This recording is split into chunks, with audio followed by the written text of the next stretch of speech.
So, welcome to the interview panel, first of all. And can you please give us a little bit of introduction of yours in the academic perspective only? Yes, I'm doing my MPhil from Punjab University.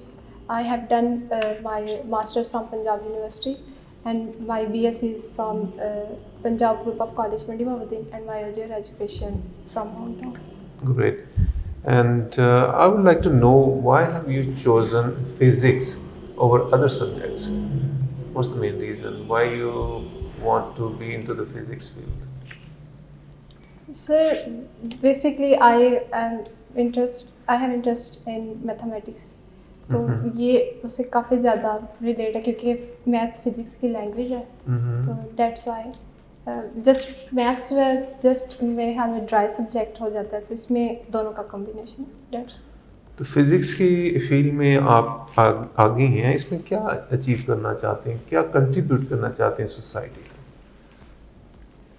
Sir अभी तो इसमें मैं अपनी देखूंगी specialisation में, तब decide करूंगी कि क्या मुझे जो है मैं सोसाइटी के लिए कर सकती हूँ या कोई कुछ नई चीज़, जिस तरह अगर अभी सुपर कंडक्टिविटी पे जाने की कोशिश की जा रही है तो देन मेरे ख्याल में मैं तब ज़्यादा बेहतर। टीचिंग की कभी आपने कहीं? Sir as a CTI lectureship किया मैंने 4 months। ऑलराइट, क्या पढ़ाते रहे, किस लेवल को? इंटर, फिजिक्स और मैथ्स। राइट। कोई हॉबीज, कोई पास टाइम्स आपके क्या है? सर हॉबीज बेसिकली कुकिंग कह लें, और बाकी लिसन टू म्यूज़िक, वो भी इतना नहीं है लेकिन मोस्टली कुकिंग। उसके अलावा मैं होम ट्यूशन, मतलब घर में स्टूडेंट्स को पढ़ाती रही हूँ, तो इतना टाइम नहीं बचता। टीचिंग मेथडोलॉजीज पे कभी आपने कोई रिसर्च पेपर पढ़ा हो, कोई आर्टिकल्स पढ़े हों? किस सब्जेक्ट में? टीचिंग मेथडोलॉजी पे। सर टीचिंग मेथडोलॉजी पे तो नहीं पढ़े, लेकिन हमारी ड्यूरिंग CTI हमें सेशन दिए गए थे, लाइक 2 सेशन थे जो हायर किए गए थे कि किस तरह स्टूडेंट्स को डील करना है, मतलब किस तरह आप उनका इंटरेस्ट डेवलप करवा सकते हैं, तो वो सेशन। कंप्यूटर अवेयरनेस आपकी क्या है, कोई प्रोग्राम्स कोर्सेज को थोड़ा बहुत जानते हैं? असाइनमेंट्स वगैरह बनाई हुई है, उसके अलावा C++ और MATLAB। Thank you sir. कहाँ से ताल्लुक़ है बेटे आपका? मंडी भावुद्दीन। मंडी भावुद्दीन से। ये अब तहसील है या डिस्ट्रिक्ट है? सर डिस्ट्रिक्ट है। कब बना है ये डिस्ट्रिक्ट? 23 अक्टूबर 1993 में। ठीक है। तो UNO के बारे में कुछ जानते हैं? किसका एब्रीविएशन है UNO? United nation organisation.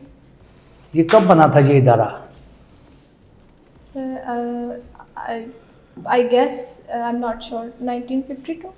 1945 में, जंग अजीम अव्वल के बाद, जंग अजीम दोम के। फिर पाकिस्तान का कौमी तराना किसने लिखा? हफीज़ जलंधरी। हफीज़ जलंधरी ने। हफीज़ जलंधरी की एक और किताब बड़ी मशहूर है, बहुत मशहूर है किताब उसकी, शाहनामा इस्लाम का नाम सुना कभी? शाहनामा इस्लाम? शाहनामा इस्लाम का। चलें ये बताएं कि पाकिस्तान का नाम किसने तजवीज़ किया था? चौधरी रहमत अली। चौधरी रहमत अली ने। ठीक है। एक अखबार निकलता था ज़मींदार अखबार, उसके कोई एडिटर का पता है कौन थे? तहरीक पाकिस्तान में बड़ा रोल है उनका, शायर भी थे, साफ़ी भी थे। ज़मींदार सर पढ़ा हुआ है, लेकिन आई गेस शायर भी थे। मौलाना ज़फ़र अली खान, नाम सुना मौलाना ज़फ़र अली खान का? बिल्कुल। पाकिस्तान में पहला मार्शल लॉ कब लगा था? 1958 में। यस, ठीक है, ठीक है जी सर, प्लीज़। अच्छा बेटा, आप MPhil कर रही हो पंजाब यूनिवर्सिटी से? जी सॉलिड स्टेट फिजिक्स से कर रही हैं? नहीं सर, चेक डिपार्टमेंट से। चेक से कर रहे हैं, तो ठीक है। मास्टर्स भी आपका वहीं से था? प्योर फिजिक्स से था। गुड। तो आपने एक डिस्टिंक्शन लिखी हुई है इसमें कि आपके ओवरऑल पंजाब यूनिवर्सिटी में मैक्सिमम मार्क्स है। सर सेकंड पे थे परसेंटेज। सेकंड, तो you should mention that in your introduction. But sir मेरे साथ वो हुआ था कि मैं सिल्वर मेडलिस्ट नहीं हूँ, इसलिए मेंशन नहीं किया। बिकॉज मेरे एक सब्जेक्ट में फर्स्ट जो सेमेस्टर था उसमें एक सब्जेक्ट जो हमारी लैब थी उसमें मुझे टाइफाइड हो गया था, और लेस देन 70 मार्क्स है, जो कि रूल्स के मुताबिक अपोजिशन होल्डर नहीं होता। अच्छा, ये है कि कौन सा है आपका फील्ड ऑफ इंटरेस्ट स्ट्रेंथ्स कौन सी हैं फिजिक्स में आपकी? किन एरियाज में जो है अब डिस्कशन करना अच्छा लगेगा आपको? सर आई गेस सभी में, लेकिन अभी मैंने जो न्यूक्लियर को कवर किया है रिवीजन में। अच्छा, न्यूक्लियर क्वार्क्स क्या है? सर क्वार्क्स हमारे पास नहीं एलिमेंट्री पार्टिकल समझा जाता है, लेप्टॉन्स में आते हैं। उनकी नेक्स्ट 6 टाइप्स हैं, और जो प्रोटॉन न्यूट्रॉन वगैरह होते हैं वो इनसे बन। अच्छा, एटॉमिक बम का प्रिंसिपल क्या है? Fission reaction. फिशन। और हाइड्रोजन बम जो है उसका प्रिंसिपल? फ्यूजन। फ्यूजन है, ठीक है। अच्छा, अगर हम एक स्केलर का ग्रेडियंट लें तो that would be a vector और that would be a scalar? Scalar का ग्रेडियंट लें that would be a vector. ठीक है। अगर हम एक वेक्टर को एक स्केलर से मल्टीप्लाई करें तो आंसर क्या आता है? एक वेक्टर को स्केलर से मल्टीप्लाई करेंगे तो वेक्टर आएगा। और वेक्टर को वेक्टर से मल्टीप्लाई करें तो? स्केलर। हमेशा ऐसा होगा, वेक्टर को वेक्टर से मल्टीप्लाई करें तो स्केलर ही आएगा। सर अब ये डिपेंड करेगा ना, मल्टीप्लिकेशन हम डॉट कर रहे हैं क्रॉस कर रहे हैं। ठीक है। अच्छा, सिंपल पेंडुलम को आप सेंटर ऑफ अर्थ पे ले जाएं तो क्या इफेक्ट आएगा टाइम पीरियड पे? सेंटर ऑफ अर्थ पे? सेंटर ऑफ अर्थ पे हमारे पास जी की वैल्यू जो है वो कम हो जाती है, क्योंकि हम पड़ा हुआ सरफेस पे सबसे मैक्सिमम होती है, तो वो t is equal to DC current की फ्रीक्वेंसी कितनी है? डीसी करंट की फ्रीक्वेंसी? जी। फिर वो तो स्ट्रेट लाइन होता है। हाँ, ठीक है। फ्रीक्वेंसी कितनी होगी फिर इसमें? एसी करंट की कितनी है पाकिस्तान में? पाकिस्तान में तो 50 हर्ट्ज है। गुड जी सर। एफएस में एक प्रैक्टिकल करवाया जाता है स्लाइड वायर ब्रिज, तो क्या फाइंड करते हैं इस apparatus को यूज करके? स्लाइड वायर, ये आई गेस पोटेंशियल डिवाइडर में हम करते हैं। स्लाइड वायर ब्रिज में कुछ इस तरह होता था, हमारे पास एक जॉकी की होती थी, उसको स्लाइड। पोटेंशियोमीटर के कुछ दो यूज होता है, पोटेंशियोमीटर किस काम आता है? पोटेंशियोमीटर हम किसी भी रेजिस्टेंस के अक्रॉस वोल्टेज फाइंड करने के लिए भी ले सकते हैं। और ईएमएफ क्या होता है? इलेक्ट्रोमोटिव हमारे पास फोर्स होते हैं। ईएमएफ बेसिकली बैटरी के अंदर अगर ओपन सर्किट भी होगा तो प्रेजेंट होती है, इसका यूनिट वोल्ट्स होता है। हेनरी हमारे पास म्यूचुअल इंडक्शन और उनका सेल्फ इंडक्शन करता है, volt second per ampere. Mutual induction का यूनिट है, म्यूचुअल इंडक्टेंस का यूनिट है। इंडक्टेंस और चीज है, इंडक्शन और चीज है। सर एम जो उसका कांस्टेंट होता है म्यूचुअल पहले वाला inductance, BSc volt second per ampere इसका BS यूनिट है। What do you mean by identical particles? Sir identical particles वो जिनको हम डिस्टिंग्विश नहीं कर सकते, मतलब हमारे लिए सेपरेट करना। क्लासिकली तो आइडेंटिकल जिनकी हमारे पास फिजिकल केमिकल प्रॉपर्टी सेम होगी, क्लासिकल तो हम डिस्टिंग्विश कर सकते हैं, लेकिन अगर हम क्वांटम में चाहें तो वहाँ पे डिस्टिंग्विश करना आइडेंटिकल को मुश्किल होगा। एक्सपेक्टेशन वैल्यू क्या होती है?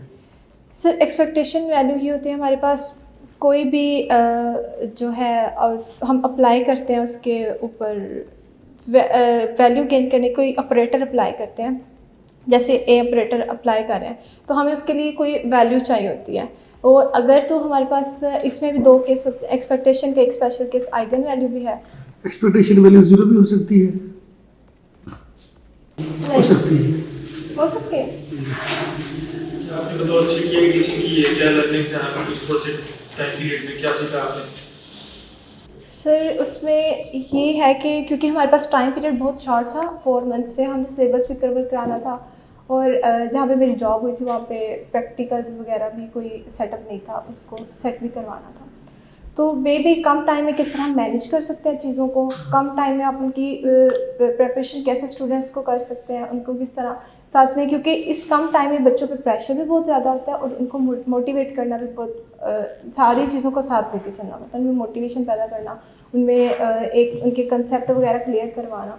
तो इसके लिहाज से और जितना हम उन्हें मतलब प्रैक्टिकली चीज़ों से, जैसे नॉर्मल एग्जांपल्स हम समझाते हैं, लाइक फोर्स की हम बात करें, सिंपल हम या वर्क डन की बात करें तो इस चेयर पे फोर्स लगाएंगे तो डिस्प्लेसमेंट होगा, मतलब इस तरह की चीज़ें ताकि उन्हें घर में मिनिमम टाइम में ज़्यादा वो चीज़ें कवर कर सकें। क्रिएटिविटी एज अ स्किल एक टीचर के लिए कितनी ज़रूरी है? क्या उसके जो कहते अच्छे टीचर का पैक करता है जिसमें ये टूल भी होना चाहिए, टूल भी टीचिंग टूल, क्रिएटिविटी का टूल होना चाहिए उसमें?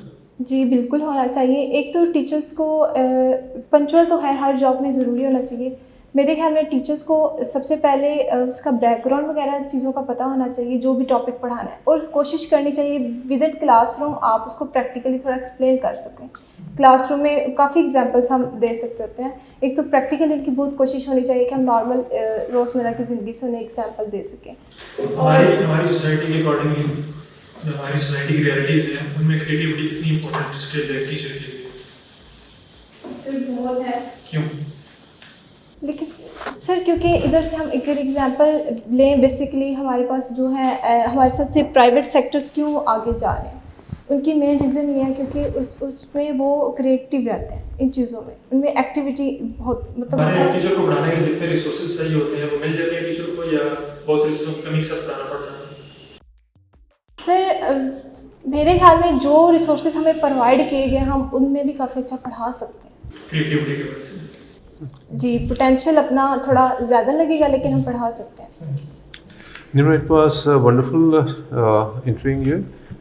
Now I'll ask you to give us 2 minutes for a discussion about your interview, and then we'll call you back in 2 minutes and discuss about your interview. Thank you.